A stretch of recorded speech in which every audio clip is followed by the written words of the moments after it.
ele foi julgado pelo Tribunal do Crime. Tribunal do Crime da própria facção criminosa, que o julgou, o condenou, e foi torturado, assassinado, e o corpo carbonizado.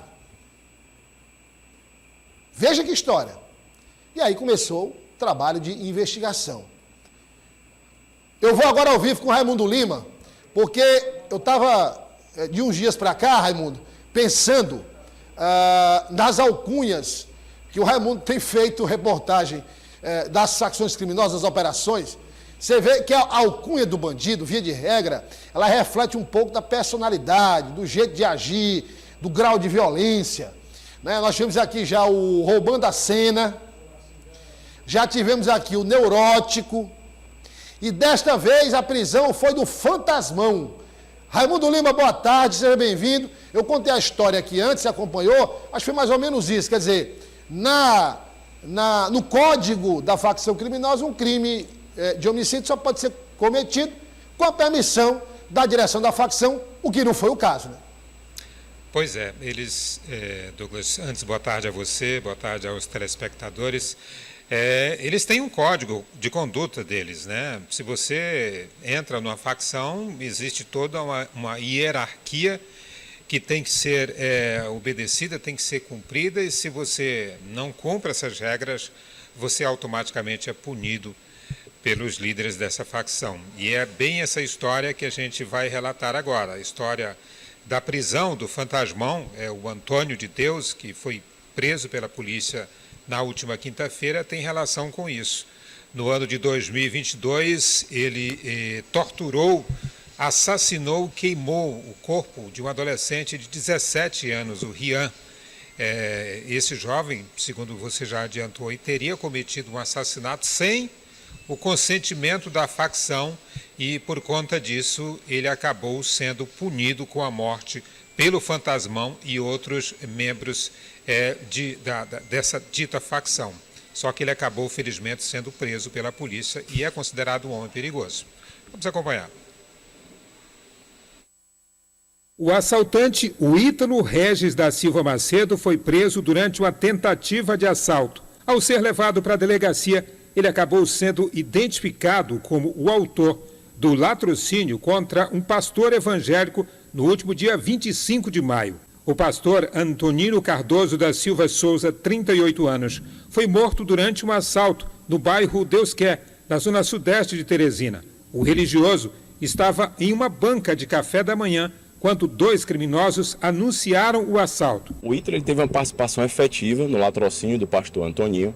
E aí o pastor, no dia após o término das suas orações, junto às outras duas pessoas que o acompanhavam, foi vítima de um assalto. Durante esse assalto, o pastor entregou suas coisas, seus objetos, e a outra vítima que estava ao lado do pastor também entregou seus objetos. O que acontece é que os malfeitores perceberam que essa outra vítima estava armada, tentaram ganhar essa arma, e durante a luta por essa arma acabou acontecendo esse disparo de forma acidental. E aí, infelizmente, o pastor veio a ser atingido por esse disparo de arma de fogo. Logo após o crime, surgiram informações de que o pastor teria sido morto por 3 disparos, que teriam saído da arma do policial militar, que também estava sendo assaltado no local. Só que exames periciais comprovaram que foi apenas um tiro e que o disparo aconteceu quando o assaltante tentou tomar a pistola que estava na cintura do policial militar. Durante essa investigação, nós tivemos apurando posicionamento em que estavam as vítimas, os suspeitos e a vítima, pastor Antoninho, para que a gente pudesse definir e estar juntando a história ao que nós verificamos no corpo, a questão da trajetória da bala, para ver se tudo combinava com o que nos foi relatado. De modo que, hoje, nós temos um dos presos responsável por esse latrocínio.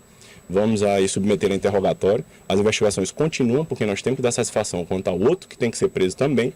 E aí, o que a gente tem bem ajustado é o que cada pessoa fez no local do crime, né? Os 2 suspeitos, as 3 vítimas que tiveram no local, e as testemunhas pontuam isso de forma bem individualizada. Nesta foto, segundo a polícia, o assaltante está no local conhecido como A Laje, uma construção abandonada no bairro Alto da Ressurreição, local que já foi alvo de uma operação do Draco e que era ponto de encontro de membros de uma facção criminosa. A laje era um local onde o pessoal costuma transformá-la em formato de um verdadeiro QG do crime, onde eles se reúnem durante o dia para definir quais as ações delituosas que eles vão perpetrar. Então, o Ítalo que está preso hoje, nem da região sudeste ele é. Ele é lá da zona leste, da região do Vale do Gavião, de onde ele saía para se encontrar com seus amigos do crime ali na região da Laje. A gente percebe que após algumas ações de unidades policiais do sistema de público de segurança, que bateram forte em cima lá da Laje, acabaram diminuindo esses encontros. Bom, nós vimos aí um outro VT que foi produzido hoje pela manhã. Na verdade, esse VT se trata do esclarecimento dos fatos a respeito da morte desse pastor evangélico que aconteceu no final do mês de maio. Esse pastor foi morto no latrocínio durante um assalto, como já foi explicado na matéria.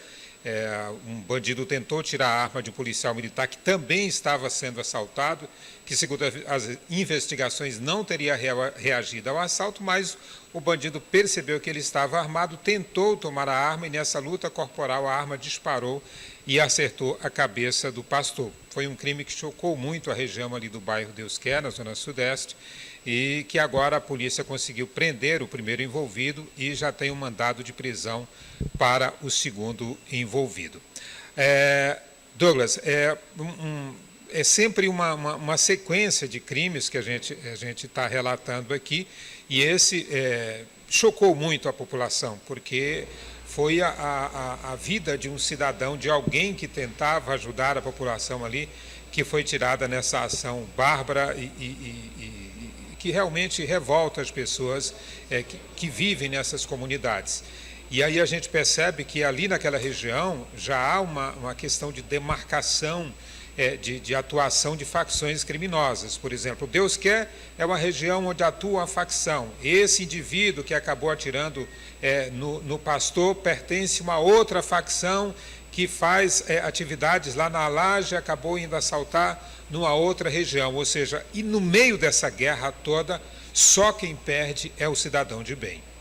Olha, só para reforçar o que o Raimundo acabou de falar, na verdade nós iríamos exibir a matéria do Fantasmão, vamos exibir ainda a reportagem do Fantasmão, que o Raimundo produziu, e a matéria foi errada, né? Na verdade, não é uma matéria errada, essa matéria não era para ser agora, era para ser depois, e terminou sendo agora. Então, só reforçando, essa matéria é a investigação sobre a morte do pastor. O pastor tinha feito uma pregação e tinha parado numa barraca para fazer um lanche.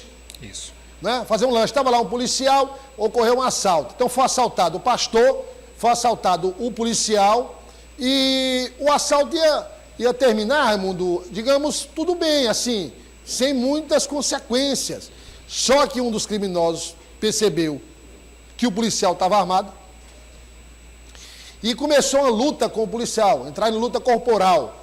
E aí, na tentativa de roubar, quer dizer, o bandido tenta roubar a arma do policial, o policial tenta ficar com a arma disparou e atingiu o pastor. Né? E esse detalhe que o Raimundo trouxe em relação ao que foi divulgado logo no início da investigação, que o pastor teria sido atingido por 3 tiros, na verdade o pastor foi atingido por um tiro que foi meio transversal, né, Raimundo? Isso, exatamente. E aí, de princípio, assim, se imaginava ali, numa primeira observação, que seriam 3 disparos, mas na verdade você pensava que era 3, disse que eram 3 disparos, mas era um só, que atingiu cabeça, chegou a entrar aqui na... o disparo entrou pela cabeça, saiu pelo queixo aqui, a parte de baixo da face da vítima, entrou no peito e saiu pelas costas. É um projétil de pistola 9mm. Agora, Raimundo, outro detalhe também aí é o seguinte, você vê aí o que a polícia disse, né? Tem gente de várias zonas de Teresina que se reúne nessa tal de laje, né? Para planejar crime. Exatamente. Foram feitas pelo menos duas vezes a polícia já esteve na laje ali, tentando afastar esses factos. Raimundo, essa laje é o quê? Uma construção que é lá, hein, Raimundo? Essa laje, ela é uma construção. Lá deveria ter sido construído um condomínio, e o projeto acabou não indo para frente. Algumas pessoas chegaram a comprar imóveis ali, um processo que está na justiça por conta civil, por conta desse projeto que não seguiu e ficou lá. Esse imóvel abandonado, inclusive na primeira operação, a Secretaria de Segurança até nos afirmou que o imóvel seria desapropriado. Mas o fato é que continua lá aberto e sendo ocupados por membros de facções criminosas para fazer exatamente isso, organizar assaltos e arrastões ali na região sudeste. Agora o Raimundo volta daqui a pouco, aí sim, para a gente falar do Fantasmão. Só para a gente adiantar, Raimundo, bem rapidamente, Fantasmão que é aquele que, digamos, desobedeceu a facção criminosa a qual ele pertencia. Não, na verdade o Fantasmão foi o executor da o Fantasmão foi o responsável pelo julgamento. Pelo julgamento, o que matou e tocou fogo no corpo do adolescente. Ou seja, o famoso Tribunal do Crime. Famoso Tribunal do Crime.